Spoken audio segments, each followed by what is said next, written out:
Offline जो batch है ना वो आपका स्टार्ट हो गया। ऑफलाइन बैच स्टार्ट हो गया 10 बजे से। जिनको ऑफलाइन क्लास आना है वो 10 बजे आएंगे, है ना।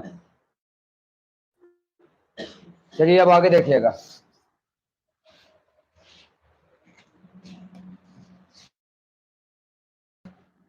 इसमें क्या कह रहा है,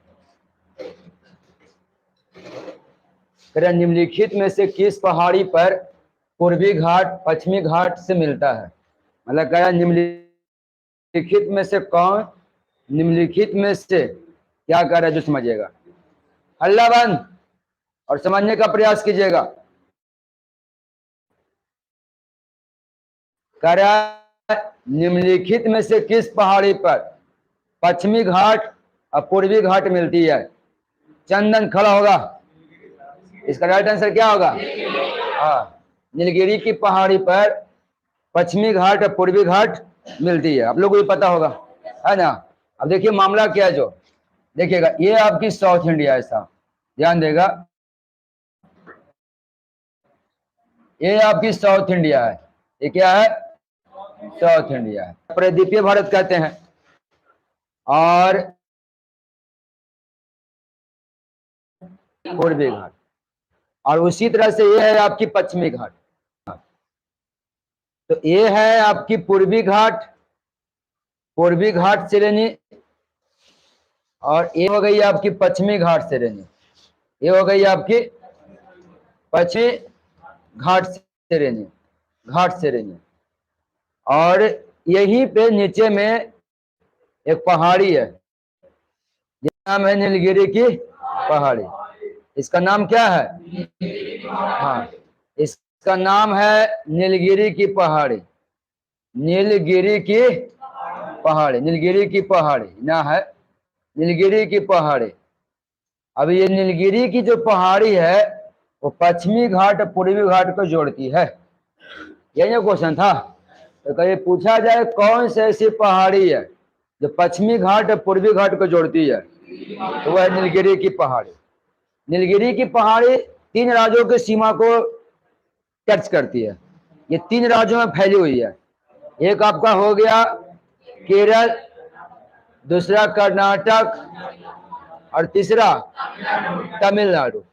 यानी नीलगिरी की जो पहाड़ी है वो 3 राज्यों की सीमा को टच करती है, यानी 3 राज्य में फैली हुई है, केरल, कर्नाटक, तमिलनाडु। लेकिन मुख्य रूप से ये नीलगिरी की पहाड़ी तमिलनाडु में, कहाँ है, तमिलनाडु में है। नीलगिरी की पहाड़ी पर एक जनजाति भी रहती है जिसका नाम है टोडा जनजाति। नीलगिरी की पहाड़ी पर एक जनजाति रहती है जिसका क्या नाम है, टोडा जनजाति। ऐसे नीलगिरी की पहाड़ी की सबसे ऊंची चोटी टोडा बेटा है ना। नीलगिरी की पहाड़ी की सबसे ऊंची चोटी क्या है, टोडा बेटा, याद रहेगा ना। चलिए, तो निम्नलिखित में से कौन सी पहाड़ी पूर्वी घाट और पश्चिमी घाट से मिलता है। नीलगिरी की पहाड़ी चोटी जो है ना वो एक प्रकार की पहाड़ी नहीं है, एक प्रकार की चोटी है। कहीं कहीं पहाड़ी लिख दो तो अलग बात है, लेकिन ये चोटी है साहब, अनाई मोटी चोटी है। अनाई मोटी चोटी को हम एलिफेंटा की पहाड़ी कहते हैं, अनाई मोटी चोटी को एलिफेंटा की पहाड़ी कहते हैं। यह अनाई मोटी जो चोटी है ये पश्चिमी घाट की सबसे ऊंची चोटी है, पश्चिमी घाट की सबसे ऊंची चोटी है, पश्चिमी घाट श्रेणी की, पश्चिमी घाट श्रेणी की सबसे ऊंची चोटी है।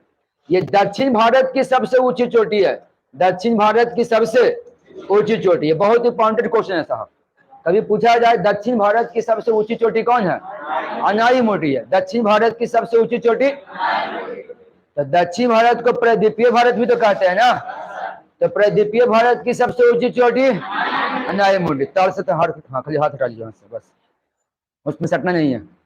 प्रदीपीय भारत की सबसे ऊंची चोटी, हाँ। अब ये अनाई मोटी है, पड़ता कहाँ है, तो केरल में पड़ता है, लेकिन ये केरल तमिलनाडु की सीमा रेखा पे है, केरल तमिलनाडु की सीमा रेखा पे है। नीलगिरी की पहाड़ी तो बता ही दी है।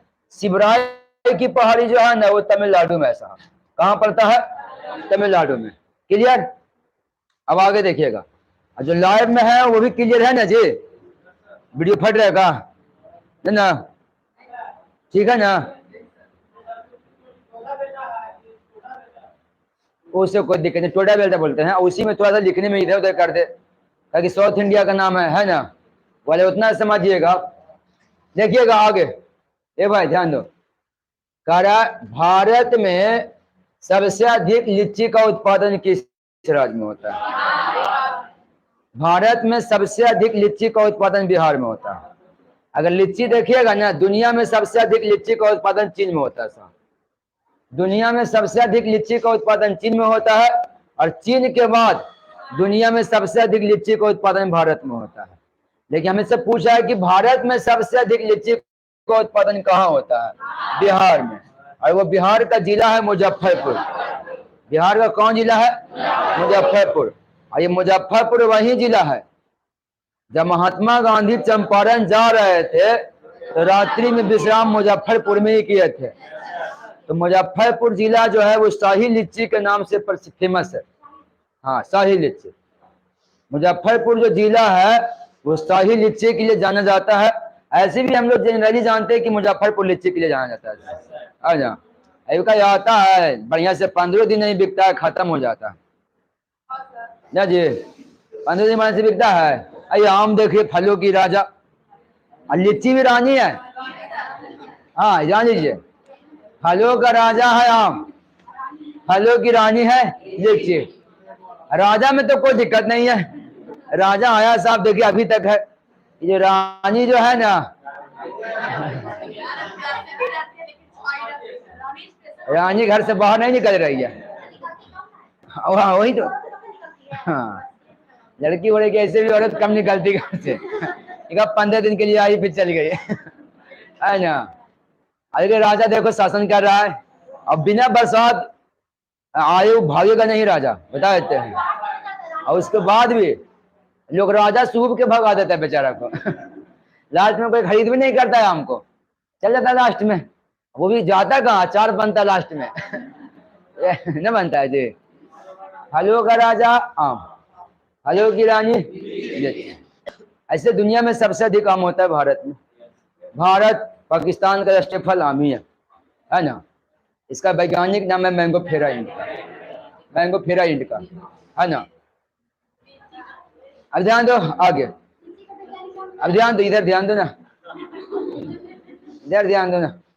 अब देखिएगा, तो बिहार के मुजफ्फरपुर में लीची की उत्पादन होती है। शाही लीची के लिए जाना जाता है मुजफ्फरपुर।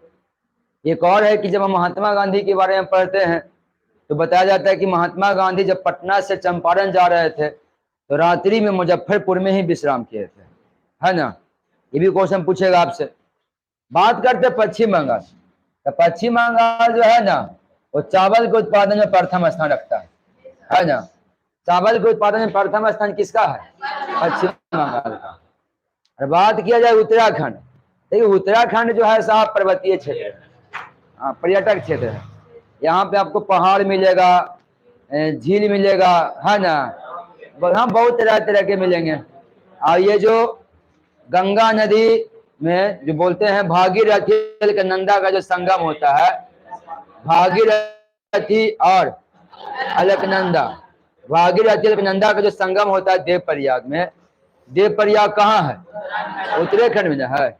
देवप्रयाग, कर्णप्रयाग, रुद्रप्रयाग, है ना, विष्णु प्रयाग, हरिद्वार, सब के सब उत्तराखंड में। केदारनाथ, बद्रीनाथ, गंगोत्री, ये टिहरी बांध परियोजना, जो वीडियो से मतलब कि क्वेश्चन से बनाते हैं, एक बार सुन लीजिएगा।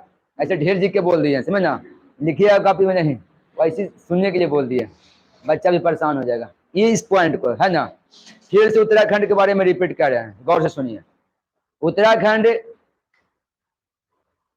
किसी चीज का उत्पादन में तो पहला नंबर नहीं रखता है, लेकिन आपको बता देते हैं फूलों की घाटी चमोली उत्तराखंड में ही है ना। फूलों की घाटी चमोली उत्तराखंड में ही है। और गुलाबों की घाटी नैनीताल उत्तराखंड में ही है। नैनीताल में एक जगह है। उसके बाद जगह की बात करें तो हरिद्वार जहाँ कुंभ मेला लगता है, देवप्रयाग जहाँ से गंगा के नाम से जानी जाती है, तो हरिद्वार, देवप्रयाग, रुद्रप्रयाग, कर्णप्रयाग, विष्णु प्रयाग, है ना। जितना प्रयाग है साहब साहब वहाँ उत्तराखंड में है। उसके बाद बद्रीनाथ हो गया, केदारनाथ हो गया, है ना, टिहरी बांध हो गया, ये जितना भी है सब के सब उत्तराखंड में है। तो उत्तराखंड समझिए कि देवता की एक तरह की नगरी है ऐसा, है ना। चलिए आगे देखिएगा, उत्तर प्रदेश की बात करते हैं। तो देखिए उत्तराखंड जानते हैं उत्तर प्रदेश से अलग हुआ है ना। ये उत्तर प्रदेश गेहूं के उत्पादन में पहला स्थान रखता है। गेहूं के उत्पादन में पहला स्थान किसका है? उत्तर प्रदेश का। चलिए अब आगे देखिएगा, आगे कह रहा 1990 का अधिनियम, 1909 के अधिनियम संबंधित था। 1909 का अधिनियम क्या है? इतना तो माइंड में सेट कर सकते हैं, इसका आंसर बता देते हैं। कह रहा 1909 का अधिनियम संबंधित था। कोई स्टूडेंट बता सकते हैं इसका आंसर? ये होगा, सी होगा। इसका राइट आंसर ये होगा साहब, जो ये बोला उसका सही है। पृथक मताधिकार क्षेत्र में लागू करने से। अब कह रहा 1909 का अधिनियम क्या है? तो ध्यान देगा, 1909 का जो अधिनियम है ना, इसको मार्लेमेंटो सुधार अधिनियम भी कहा जाता है, नाम सुने होंगे। हाँ, ये जो 1909 का जो अधिनियम है इसे हम क्या कहते हैं? हाँ, मार्लेमेंटो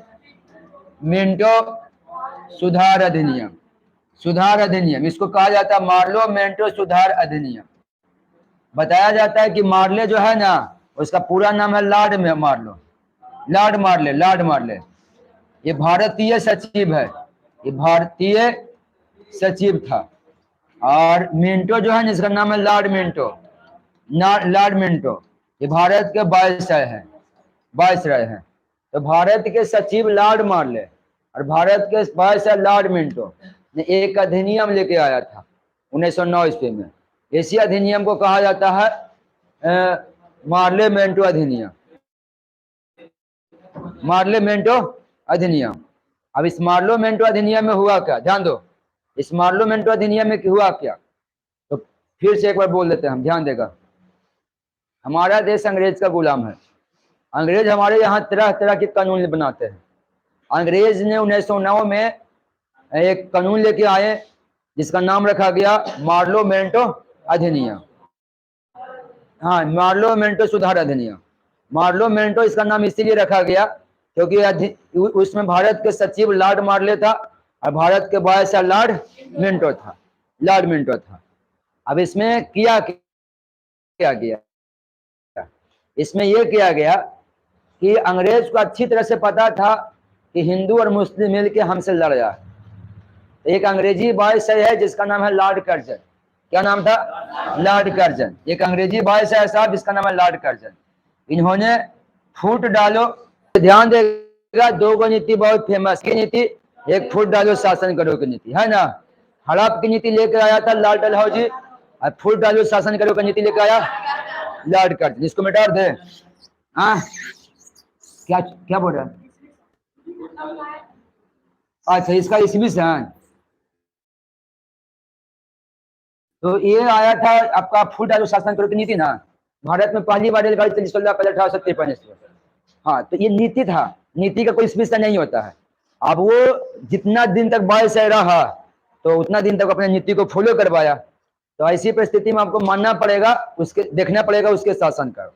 लेकिन फिर भी आप डिटेल से जानना चाहते हैं तो इनका फूट डालो शासन करो का जो नीति जो था ना, पहले देखो, बता देते बढ़िया से, देखिएगा। ये है आपका फूट डालो शासन करो, फूट डालो शासन करो। फूट डालो शासन करो का नीति कौन लेकर बनाया था? लॉर्ड डलहौजी। कौन ने बनाया था? लॉर्ड डलहौजी। अच्छा, फूट डालो लिख दिया, नहीं, हड़प की नीति पर लिखना, हड़प की नीति। पहले हड़प का देखो, यह हड़प की नीति है, ध्यान दो, यह है हड़प की नीति। हड़प की नीति का मतलब क्या होता है? दूसरा के संपत्ति हड़प लेना। जैसे बहादुर जफर को संपत्ति हड़पने का प्रयास किया गया, रानी लक्ष्मीबाई की संपत्ति, बेगम हजरत महल की संपत्ति हड़प ली गई। तो एक अंग्रेजी वायसराय था जिसका नाम था लॉर्ड डलहौजी। लॉर्ड डलहौजी नाम था। लॉर्ड डलहौजी के शासनकाल में भारत में पहली बार रेलगाड़ी 16 अप्रैल 1853 को चला था ना। 16 अप्रैल 1853 को चला था भारत में पहली बार रेलगाड़ी, है ना। तो लॉर्ड डलहौजी एक नीति अपनाया हड़प का नीति, दूसरा की संपत्ति हड़प लो। उदाहरण के रूप में रानी लक्ष्मीबाई, बेगम हजरत महल, बहादुर शाह जफर था। अभी दूसरे की संपत्ति हड़पने का जो दिमाग लगाया, तो ये जब तक 22 से रहा तब तक तो ऐसा कोई खास दिखाई नहीं दिया, लेकिन जब 22 से हटा ना, तो गवर्नर जनरल था 22 में, जब तक ये गवर्नर जनरल रहा तब तक तो कोई दिक्कत नहीं हुआ। लेकिन जब ये गवर्नर जनरल से हटा ना, तो भारत का गवर्नर जनरल बना लॉर्ड कैनिंग। तो लॉर्ड कैनिंग गवर्नर जनरल बना ना, तो लॉर्ड कैनिंग को ये सपोर्ट किया, और इनका ये जो विचार था वो 1857 में हावी दिखा, बल्कि 1856 में भी जबरदस्त इनका ये विचार था। इनका यही विचार से वो क्रांति भी हो गया, 1857 की क्रांति। अब किसी का संपत्ति हड़पिएगा तो तब से लड़ न जाएगा जी। रानी लक्ष्मीबाई क्यों लड़ी? उनकी संपत्ति हड़पा गया था। बेगम हजरत महल क्यों लड़े? उसका संपत्ति हड़पा गया था। बहादुर जफर क्यों लड़े? उनका संपत्ति हड़पा गया था। तो इनका हड़प नीति से 1857 की क्रांति शुरू हुई है। तो बस ये पूछा जाए कि हड़प का नीति कौन अपनाया था? लॉर्ड डलहौजी। लेकिन अब देखिए आगे, अब क्या ना, इस देश का हिंदू और मुस्लिम दोनों मिल के अंग्रेज से लड़ रहा था। यानी इस देश का हिंदू और मुस्लिम दोनों मिलकर अंग्रेज से लड़ रहा था। तो अंग्रेज सोचा कि अगर दो को मिलकर हमसे लड़ रहा तो ऐसा काम न क्यों किया जाए कि दोनों में को अपने में लड़वा दिया जाए। तो दोनों में को लड़वाने के लिए अंग्रेज ने 1905 में बंगाल का विभाजन किया, और 1905 में बंगाल का विभाजन किया, और इसी बंगाल की विभाजन में लॉर्ड कर्जन ने नीति अपनाया, फूल डालो और शासन करो। तो पूछा जाए कि फूल डालो शासन करो का नीति कौन अपनाया? लॉर्ड डलहौजी। स्थापना हुआ, इसी मुस्लिम लीग का स्थापना हुआ। तो मुसलमानों को कहना था ना, मुसलमानों का ऐसा डिमांड था कि मुस्लिमों के लिए, समझ मारे ना सबको, आप लोग को लाइव वाले कोई दिक्कत ना हो रहा है ना? नहीं चल रहा है? अरे देखिए थोड़ा सा,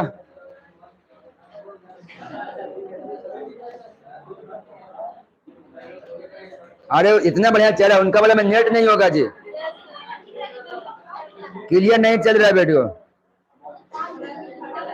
हट अरे भाई अच्छी बढ़ाओ जी, क्वालिटी बढ़ाओ सब। बाकी तो क्या कहता है, बच्चा लोग खत्म करते हैं पहले ही ये शॉर्ट वीडियो देखने में, होता है ना? हाँ, रील्स देखने में तो कहाँ चलेगा? हम बोले थे सबके ध्यान दो, नेट बचा कर रखना, ध्यान दो। ए हल्ला बंद करो, यहाँ पे आओ, ध्यान दो। अब क्या ना कि लॉर्ड कर्जन जो है ना, वो फूल डालो शासन करो का नीति अपनाया। हिंदू मुस्लिम को तोड़ के रख दिया फूल डालो शासन करो की नीति में।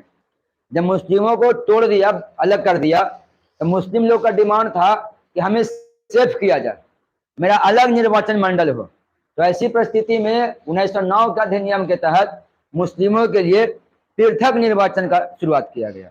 यहाँ पर नहीं लिखा हुआ है पृथक मताधिकार, मतलब वही ना हुआ। तो मुस्लिमों के लिए पृथक निर्वाचन का शुरुआत किया गया। इस पृथक निर्वाचन को आप जानते हैं सांप्रदायिक निर्वाचन भी कर सकते हैं। सांप्रदायिक निर्वाचन, सांप्रदायिक में समझते हैं ना, किसी खास धर्म के लिए सांप्रदायिक निर्वाचन भी कर सकते हैं। सांप्रदायिक निर्वाचन किया गया, जिसमें हुआ ये कि मुस्लिम क्षेत्र में उम्मीदवार मुस्लिम में खड़ा होगा, वोट भी मुस्लिम में देगा। तब जाके फिर आगे चल के अम्बेडकर जी करवा दिए थे कि ये जो अनुसूचित जनजाति है उसको भी उसी तरह से किया जाए। ना गांधी जी विरोध कर दिया था कि तो तोड़ने वाली बात हो गया। तो बोला कि जब मुस्लिम लोग को नहीं मना किया तो हमको कहाँ मना कर रहे हैं, ये बताया था ना। तो मुस्लिमों के लिए अलग निर्वाचन मंडल का स्थापना शुरुआत की गई था, मुस्लिमों के लिए पृथक निर्वाचन की शुरुआत की गई, जिसमें नेता मुस्लिम, वोट देने वाला मुस्लिम। अब ऐसी परिस्थिति में मुस्लिमों के लिए जब पृथक निर्वाचन की मांग किया गया, तो ऐसी परिस्थिति में उचित निर्वाचन को हम कहेंगे सांप्रदायिक निर्वाचन। तो सांप्रदायिक निर्वाचन का शुरुआत किसने किया? लॉर्ड मिंटो ने किया। किसने किया? लॉर्ड मिंटो ने किया। लॉर्ड मिंटो ने, यही बात ना था कि 1900, हाँ एक चीज और पूछेगा, सांप्रदायिक निर्वाचन का जनक कौन हो गया? लॉर्ड मिंटो हो गया ना। तो क्वेश्चन यही था 1909 का अधिनियम संबंधित है किससे? पृथक मताधिकार क्षेत्र में लागू करने से। क्लियर? चलिए अब आगे देखिएगा, आगे चौथा नंबर क्या कह रहा है? अब देखिए अब खाली इंडिया यही आ ही रहा है, समझना। हाँ अब सवाल है कि सर अब इसको, हाँ इसको क्यों लेके आए। देखिएगा ये चर्चा में, हमारे एग्जाम में जो चर्चा में रहता है ना उसको भी पूछता है। आजकल ये चर्चा में है साहब, आजकल ये चर्चा में है। पहले क्वेश्चन देखिए क्या कह रहा है, कह रहा डॉल्फिन मैन ऑफ इंडिया किसे कहा जाता है। अरे जानते हैं आप लोग ये, सही हो गया, हो गया ना। चलिए ठीक है। तो अब सवाल यहाँ समझ में सबको आ रहा है ना। ऐसा नहीं लग रहा कि ऑनलाइन है तो दिक्कत हो रही है हमको, अब मजा दे रहा ऑफलाइन वाला है ना। अब ध्यान देगा, और बफा सिस्टम होने से क्या होगा, हाँ मजा एकदम जमीने वाला साहब, भूया बैठ के खाई वाला है ना। आप पर्सन ले सकते हैं, कोई दिक्कत नहीं है ना। बफा सिस्टम ऐसा कभी किया कि नहीं किया।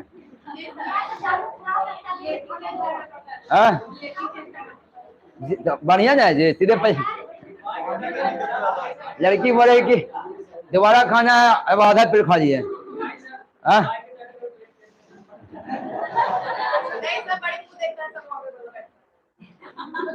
क्या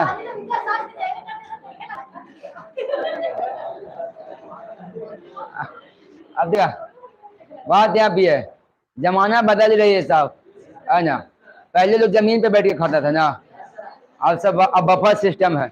तो सोसाइटी में बदलाव आई है, इसमें खराब क्या है, बहुत अच्छी बात है ना।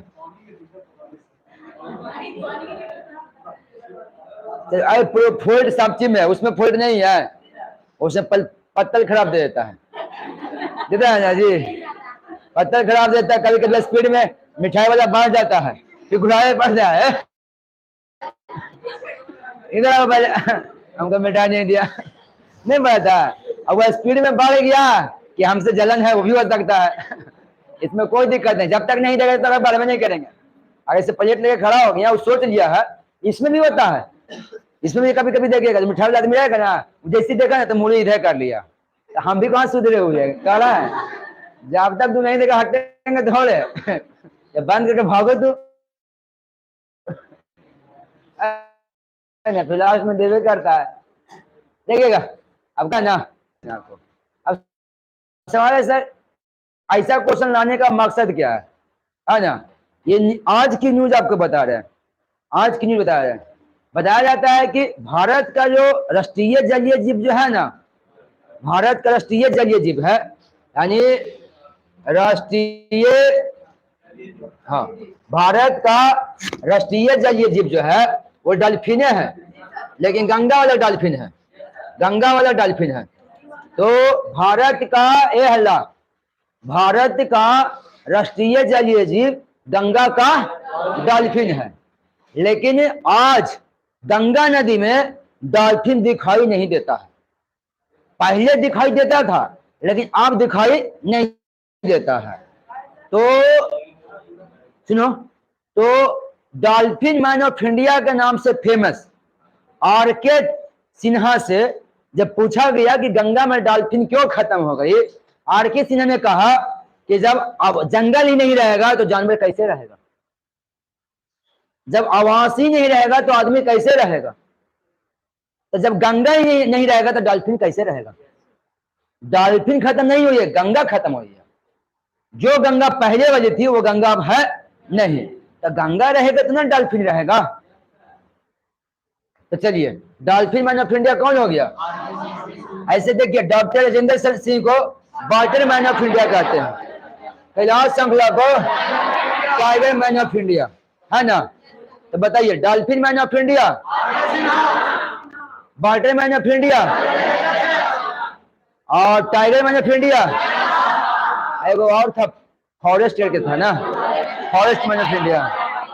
चार को बताए हैं, है ना। याद रखिएगा, कभी भी आपसे पूछ सकते हैं, बाजार में कहीं मिल सकते पूछ देंगे, बता देते हैं, है ना। अब ध्यान दो, ये वजह से बतवा बोलते हैं ना, बहुत दिक्कत हो गया हमको। कल तालाब पर गए थे, एक स्टूडेंट उधर से आ रहा था, हमको देखा जो घूर गया। उधर से आ रहा था, वो 8 बजे बच्चे आ रहा था उधर से घूर गया उधर। अरे ऐसा कोई बात नहीं, प्रधान क्वेश्चन पूछता है जी, तो ऐसी भड़काए लगते हैं, है ना। चलो ध्यान दो, हबनटोटा बंदरगाह किस देश में स्थित है? देखिए अब हबनटोटा बंदरगाह किस, देखिएगा हबनटोटा बंदरगाह जो है ना वो श्रीलंका में। ये श्रीलंका जो है ना वो चाइना से कर्जा ले लिया था। चाइना इसका हबनटोटा बंदरगाह है ले लिया 99 साल के लिए, समझे ना। एग्जाम में पूछा कहा है, ये पूछा कहा है हबनटोटा बंदरगाह किस देश में है? हबनटोटा बंदरगाह जो श्रीलंका में है, लेकिन आजकल ये चीन के अधीन है साहब। अब अगला एग्जाम में पूछ दे कि हबनटोटा बंदरगाह पर किसका कब्जा है? चीन का। अब सवाल है कि सर ये आंसर कब तक बोलेंगे? जब तक जिंदा रहना तब तक बोलना, क्योंकि 99 साल के लिए हो गया चीन का। 99 साल तो हम लोग का समझ का जो है ना वो मुंबई बंदरगाह है, याद रखने का। भारत का सबसे बड़ा बंदरगाह कौन है? मुंबई बंदरगाह है। ईरान में भी एगो बंदरगाह जी है, चबहार बंदरगाह, चबहार बंदरगाह। और पाकिस्तान में ग्वादार बंदरगाह है, हाँ ग्वादार बंदरगाह, समझे ना। तो सब में बंदरगाह बता दिए। भारत का सबसे बड़ा बंदरगाह मुंबई बंदरगाह, ईरान में चबहार बंदरगाह है। और सवाल इसका नाम लिखना क्यों जरूरी है, ये भी खूब चर्चा में रहता है विवादों को लेकर। पाकिस्तान में ग्वादार बंदरगाह है, श्रीलंका में हबनटोटा बंदरगाह है ना। तो मुंबई बंदरगाह, चबहार बंदरगाह, ग्वादार बंदरगाह और हबनटोटा बंदरगाह, याद हो जाएगा ना। चलिए लाइव वालों को दिक्कत नहीं हो रहा है जी, ना। चलिए आप देखिएगा पॉकेट बीट क्या होता है। पॉकेट बीट क्या होता है? यहाँ पे लिखा हुआ नहीं है, डाक संशोधन विधेयक में पॉकेट बीटों का प्रयोग किस राष्ट्रपति ने किया था? बताइएगा। कौन? बी होगा। क्लियर है सब जी? आप लोग नहीं क्लियर है? चलिए तो बी होगा था, ज्ञानी जल से इसका आंसर होगा। क्या होगा? ज्ञानी जल से। चलिए पॉकेट बीट होता क्या है? पॉकेट बीट होता क्या है वो समझिएगा। कोई भी कानून है ना वो सबसे पहले लोकसभा में आता है। सबसे पहले कहाँ आता है? लोकसभा में। तो कोई भी कानून हो पहले लोकसभा में आता है, और लोकसभा जब पास कर दिया ना उसके बाद जाएगा राज्यसभा में। उसके बाद कहाँ जाएगा? राज्यसभा में। और राज्यसभा पास कर दिया ना ये चल जाएगा राष्ट्रपति के पास। ये किसके पास चल जाएगा? राष्ट्रपति के पास चल जाएगा। तो कोई भी कानून सबसे पहले लोकसभा में आएगा, उसके बाद राज्यसभा में जाएगा, और जब राज्यसभा में पास हो गया तो चल जाएगा राष्ट्रपति के पास। और राष्ट्रपति इस पर सिग्नेचर मारेगा ना तो ये कानून हो गया पास। अब ये अधिनियम के नाम से जाना जाएगा, है ना, हो गया पास। लेकिन कभी कभी ये होता है ना कि राष्ट्रपति जो होता है, मान लेते कानून है, देखिए कानून है ना, अभी कानून है, तो राष्ट्रपति कभी कभी कानून पर सिग्नेचर करवे नहीं करता है, ऐसे मोड़ के उसको रख लिया। अब रख लिया, अब कहाँ रखा हमको नहीं पता, लेकिन कोई कोई रखता तो पॉकेट समझता है। राष्ट्रपति इसको रख लिया। अब रख लिया, अब किसी की हिम्मत नहीं है, किसी को अधिकार नहीं है, हिम्मत वाली बात नहीं, अधिकार वाली बात है। किसी को अधिकार नहीं है कि राष्ट्रपति से पूछ नहीं सकता, पूछने का अधिकार नहीं है कि राष्ट्रपति ये नहीं कह सकता कि हम लोग इतना मेहनत से कानून बनाए तब उसको रख कह लिए, कोई जवाब क्यों नहीं दे रहे हैं। तो अगर राष्ट्रपति जो कानून को जो रख लिया ना वही किसी कानून को कहते हैं पॉकेट बिट। क्या कहते हैं? Pocket bit. इसका मतलब ये नहीं कि पॉकेट में रखते हैं, मतलब कानून को रख लिए, मतलब राष्ट्रपति से मान लेते हैं कि लोकसभा राज्यसभा बना के दे दिया, अब राष्ट्रपति कानून को ऐसे मोड़ को रख लिए, सिग्नेचर नहीं किए और रख दिए। अब रख दिए तो उस जो रख दिए ना उसी को हम पॉकेट बिट कहते हैं। क्या कहते हैं? उसी को हम कहते हैं पॉकेट बिटो। अब कोई राष्ट्रपति से पूछ नहीं सकता है कि पॉकेट बिटो का इस्तेमाल क्यों किए हैं। तो कहता है कि भारत के कोई ऐसा राष्ट्रपति है जो पॉकेट बिटो का इस्तेमाल किया है, तो वो राष्ट्रपति है ज्ञानी जल से, जो कि डाक संशोधन विधेयक पर ऐसे ही किया था वो। चलिए, ज्ञानी जैल सिंह पंजाब के रहने वाले थे, राष्ट्रपति बनने वाले पहले सिख है। डॉक्टर राजेंद्र प्रसाद भारत के प्रथम राष्ट्रपति थे, संविधान द्वारा चुने गए भारत के पहले राष्ट्रपति है ना। ये बिहार के रहने वाले थे साहब, कहाँ के थे? बिहार के। ये भारत के प्रथम राष्ट्रपति थे ना। ज्ञानी जैल सिंह पहला सिख राष्ट्रपति थे, पहला सिख राष्ट्रपति। बीबी गिरी। बीबी गिरी भारत के एक ऐसे राष्ट्रपति थे जिनके चुनाव जीतने पर विवाद हो गया था, सुप्रीम कोर्ट में इनका विवाद चल गया था, है ना। ये प्रथम गैर कांग्रेसी राष्ट्रपति हैं, यानी राष्ट्रपति तो बने हैं लेकिन कांग्रेस से नहीं बने हैं। प्रथम ये क्या कहते हैं, मैं किसी पार्टी से चुनाव नहीं लड़ा तो उसको निर्दलीय ना बोलते हैं, हाँ निर्दलीय। ये भारत के पहला निर्दलीय राष्ट्रपति हैं, किसी पार्टी से चुनाव नहीं लड़े थे साहब। तो प्रथम गैर कांग्रेसी राष्ट्रपति कौन है? बीबी गिरी। नीलम संजीव रेड्डी ना, नीलम संजीव रेड्डी जो है ना, ये भी जानते हैं निर्विरोध राष्ट्रपति बने हैं। हाँ, निर्विरोध राष्ट्रपति बनने वाले व्यक्ति नीलम संजीव रेड्डी है। इनका रिकॉर्ड है साहब, ये आंध्र प्रदेश का 2 बार सीएम भी रहे हैं। आंध्र प्रदेश के पहले मुख्यमंत्री यही बने थे, नीलम संजीव रेड्डी। क्लियर? आगे देखिएगा, आगे कह रहा जगन्नाथ रथ यात्रा का संबंध किस राज्य से है। इसको बताने का मकसद यही है कि आजकल ये भी चर्चा में है, जगन्नाथ में पुरी न है तो यहाँ पे रथ यात्रा निकाली गई साहब। तो पहले ही बोले थे कि जो चर्चा में रहता है एग्जाम मतलब पूछता है। तो जगन्नाथ रथ यात्रा जो है वो भारत का एक फेमस है रथ यात्रा, और अक्सर ये चर्चे में रहते हैं। तो कोई गारंटी नहीं है, आपसे पूछ सकता है कि जगन्नाथ रथ यात्रा का संबंध किस राज्य से है। तो जगन्नाथ रथ यात्रा है, उसका संबंध कहाँ से है? उड़ीसा से। ये 3-4 दिन हो गया है, 2 दिन पहले की, हाँ 1-2 दिन पहले की बात है। तो जगन्नाथ रथ यात्रा का संबंध किस राज्य से है? उड़ीसा से, है ना। चलिए आगे, ऐसे देखिएगा थोड़ा बहस चल के इसमें बात कर सकते थे हम।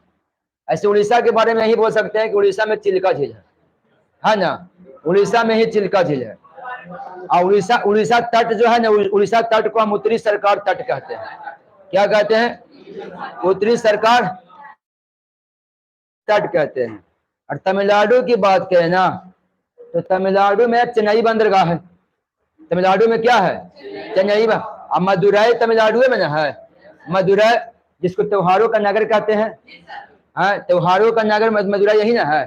अब केरल की बात करते हैं, सबसे पहले मानसून केरल में आता है। मानसून अवल है ना अभी, बारिश होता है ना, अब धीरे धीरे तो हो ही नहीं रहा है ना। चलिए बिहार की बात करें, बिहार को क्या है, हम तो बिहार के हैं, सोचना क्या है ना। बिहार के बारे में पहले ही बताया गया था, है ना। नहीं पूछेगा कि उत्तरी बिहार जो है ना हमेशा बाढ़ से ग्रसित रहता है, और दक्षिणी बिहार जो है ना वो हमेशा सुखाड़ से। यहाँ के जमीन फिर भी मांगे ऐसा, क्योंकि हम लोग पैसे वाले आदमी हैं, पता है ना, हम लोग पैसे वाले हैं साहब। वो तो हमारी शौक है कि अमीर होने के बाद भी हम लोग कहते नहीं कि अमीर है, यही तो शौक पालते हैं। हमारे यहाँ ये कहीं शौक है साहब, अमीर होने के बाद भी नहीं मानेगा कि हम अमीर हैं। हमें घमंड नहीं कि हम अमीर हैं। वो तो कभी कभी लड़ गया कोई से टक्का देता है कभी कभी किसी से लड़ गया तो थोड़ा सा कम औकात है, कहना तो ऐसे नहीं बोलेगा साहब। एक जगह यहाँ, एक जगह शादी में, जब शादी होगा ना तो बढ़ा चढ़ा के बता देगा इतना यहाँ जमीन है। ऐसी बात नहीं है, पटना में भी लेवा गया है समझना।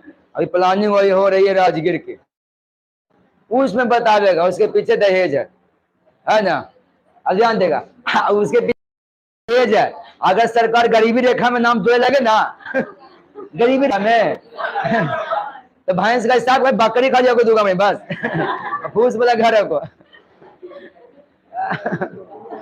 है ना। अब ध्यान दो, कह रहा नील दर्पण पुस्तक का लेखक कौन है बताइएगा, कौन है? हाँ दीनबंधु मित्र। नील दर्पण पुस्तक का लेखक कौन है? दीनबंधु मित्र। अब देखिए नील दर्पण है क्या, तो क्या ना बंगाल में लोगों से नील का खेती करवाया जाता था। तो बंगाल में लोगों से, ये चंपारण वाली नील की खेती पर किताब नहीं लिखा गया, बता देते हैं, ये बंगाल वाली नील पे है। तो बंगाल में लोगों से नील का खेती करवाया जाता था। तो जिस तरह से लोगों की शोषण होती थी उस हिसाब से दीनबंधु मित्र ने वो किताब लिखा था जिसका नाम था नील दर्पण। नील दर्पण एक प्रकार की नाटक है, नाटक में समझते हैं ना, है नाटक में जानते हैं सब फरमा के लिखा रहता है, कुछ हुआ था नाटक में जानते हैं सब फरमा फरमा के लिखा रहता है, 10वां क्लास में पढ़े होंगे, मोहन ने आया पर्दा खोला, ऐसे पढ़े ना। हाँ हाँ, ये नील दर्पण जो है ना, पूछेगा नील दर्पण क्या है, उपन्यास है, जीवन कथा है, ये किसी की आत्मकथा है, ये कि नाटक है। तो नील दर्पण एक प्रकार की नाटक है साहब। इसका लेखक कौन है, दीनबंधु मित्र। बात करते हैं बंकिम चंद्र चटर्जी का, आनंद मठ ही ने लिखे हैं। आनंद मठ कौन लिखा है, बंकिम चंद्र चटर्जी। आनंद मठ जानते हैं एक प्रकार की उपन्यास है साहब, उपन्यास है। ये आनंद मठ में सबसे ज्यादा सन्यासी विद्रोह का चर्चा किया गया है। सन्यासी विद्रोह का सबसे अधिक चर्चा किसमें हुआ है, आनंद मठ में। सब नोट कर लेना है, समझना। रविन्द्रनाथ टैगोर गीता, रविन्द्रनाथ टैगोर ढेर किताब लिख दी, समझना। Chitrangada, Gora, Henry Stone gardener, Gitanjali, post office court answer, है ना। फिर से एक बार बोल देते हैं, इसको लिखना नहीं है नोट्स में, लेकिन फिर भी आपको बता देते हैं। रविन्द्रनाथ टैगोर बहुत सारी किताब लिखे हैं। गीतांजलि हो गया, धीरे धीरे बोलते देखिएगा, गीतांजलि हो गया, चंडालिका हो गया, चित्रगंध, हाँ, गीतांजलि हो गया, चंडालिका हो गया, चित्रगंधा हो गया, गोरा हो गया, gardener, Henry Stone, court dancer, post office. जितने भी किताब का नाम लिखा लिया गया ना, सबका लेखक कौन है, रविन्द्रनाथ टैगोर। गीतांजलि पुस्तक को लेकर इनको नोबेल पुरस्कार मिल गया था, है ना। चलिए अब देखिएगा, अरविंद घोष, अरविंद घोष भी तो किताब लिखवे किया। ऐसे तो गीता किसका, इसी का ना है।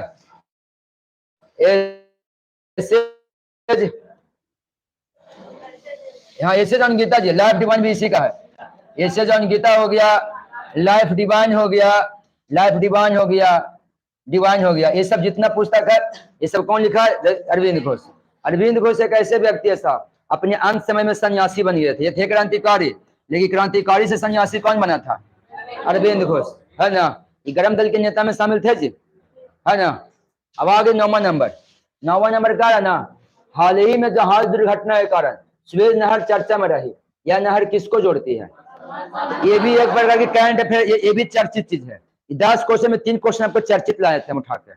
एगो डॉल्फिन वाला था, एक पूरी रथ यात्रा था, रथ यात्रा, और एक है सुएज नहर। ये तीनों चर्चा में है। अब कह रहा है ना कि हाल ही में सुएज नहर में, मतलब कि हाल ही में सुएज नहर में जहाज दुर्घटना हुआ।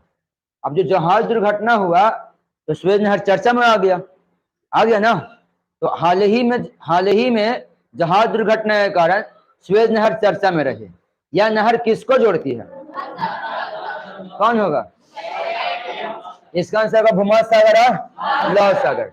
थोड़ा इसे समझिएगा, देखिएगा, ये है लाल सागर, ये क्या है, लाल सागर, ये है लाल सागर, और ये हो गया आपका भूमध्य सागर, ये हो गया आपका भूमध्य सागर, दिख रहा है ना। ये हो गया लाल सागर, ये हो गया भूमध्य सागर। अब इसको जोड़ता कौन, जो देखिएगा, इसको जोड़ता है यहाँ पर, देखिएगा यहाँ पे जोड़ता, हाँ यहाँ पे इसको जोड़ता है सुएज नहर। कौन जोड़ता है, इसको जोड़ता है सुएज नहर। तो लाल सागर भूमध्य सागर को कौन जोड़ा, सुएज नहर जोड़ा। अब यहाँ पे एक और देखिए, यहाँ पे है अटलांटिक महासागर, हाँ अटलांटिक महासागर, अटलांटिक महासागर ये दूसरा सबसे बड़ा महासागर है। इसकी आकृति जो है अंग्रेजी वर्णमाला एस की तरह है। अब अटलांटिक महासागर और भूमध्य सागर को भी को जोड़ता है, इसको जोड़ता है जिब्राल्टर संधि। इसको क्या कौन जोड़ता है, जिब्राल्टर जल संधि। देखिएगा यहाँ पे लिखा होगा भूमध्य सागर और अटलांटिक महासागर कौन जोड़ता है, नहीं लिखा है, इसको जोड़ता है जिब्राल्टर जल संधि। जिब्राल्टर जल संधि को हम भूमध्य सागर का कुंजी कहते हैं। जिब्राल्टर जल संधि को हम क्या कहते हैं, हाँ जिब्राल्टर जल संधि को हम भूमध्य सागर का कुंजी कहते हैं। याद रखिएगा, क्या कहते हैं, कुंजी कहते हैं। अब यहाँ अटलांटिक महासागर है ना, अब यहाँ आ जाइए, अब यहाँ पे आ जाइए प्रशांत महासागर, और ये अटलांटिक महासागर प्रशांत महासागर को जोड़ता है पनामा नहर। ऐसे वहाँ पे वो कैरिबियन सागर भी है, कैरिबियन सागर भी है, तो भी कभी कभी ऑप्शन आ जाता है। तो ये हो गया पनामा नहर, कौन है, हाँ पनामा नहर। यानी ये तीनों हो गया ना। देखिए भूमध्य सागर और लाल सागर को कौन जोड़ा, सुएज नहर। अब भूमध्य सागर अटलांटिक महासागर को कौन जोड़ा, जिब्राल्टर जल संधि किसका कुंजी है, अब अटलांटिक महासागर प्रशांत महासागर कौन जोड़ा, पनामा नहर। क्लियर हो गया। चलिए अब आगे देखिएगा, आगे कह रहा असहयोग आंदोलन में प्रारंभ होने का क्या कारण था? तो इसका रॉलेट एक्ट है। हाँ, असहयोग आंदोलन में प्रारंभ होने का कारण साहब जालियांवाला बाग हत्याकांड। क्या होगा? जालियांवाला बाग हत्याकांड। देखिएगा मामला क्या है, जो देखिएगा क्या है ना, मामला यह है कि जालियांवाला बाग हत्याकांड 1919 में हुआ था, और जालियांवाला बाग हत्याकांड से ही नाराज होकर 1920 ईस्वी में हमारे महात्मा गांधी ने असहयोग आंदोलन शुरू किए थे। असहयोग आंदोलन शुरू किए थे, बल्कि इसको खत्म होने का मेन कारण साहब चौरा चोरी हत्याकांड। चौरा चोरी हत्याकांड, हाँ, चौरा चोरी हत्याकांड। यानी अब प्रारंभ पूछा तो अंत नहीं पूछ सकता है। अब पूछा है कि असहयोग आंदोलन शुरू होने का कारण बताइए, तो जालियांवाला बाग हत्याकांड। असहयोग आंदोलन खत्म क्यों हुआ? चौरा चोरी हत्याकांड। ये चौरा चोरी हत्याकांड 1922 में हुआ था, 5 फरवरी 1922 ईस्वी को। और चौरा चोरी हत्याकांड किसके आदेश पे हो गया? तो वो भगवान अहिर है ना, वो भगवान अहिर, यही आदमी कंट्रोल कर रहा था। जो कंट्रोल करेगा वही ना बदनाम होगा। रौलट एक्ट भी आया साहब 1919 में। रौलट एक्ट को हम काला कानून कहते हैं। क्या कहते हैं? काला कानून कहते हैं। बंगाल का विभाजन हुआ 1905 में, है ना, और कांग्रेस का विभाजन हुआ 1907 में। विभाजन हुआ सूरत में, हुआ ना, सूरत में। तो चलिए ध्यान देगा, रौलट एक्ट कब आया? बंगाल विभाजन, जालियांवाला बाग हत्याकांड, कांग्रेस का विभाजन, हो गया ना। इसको यही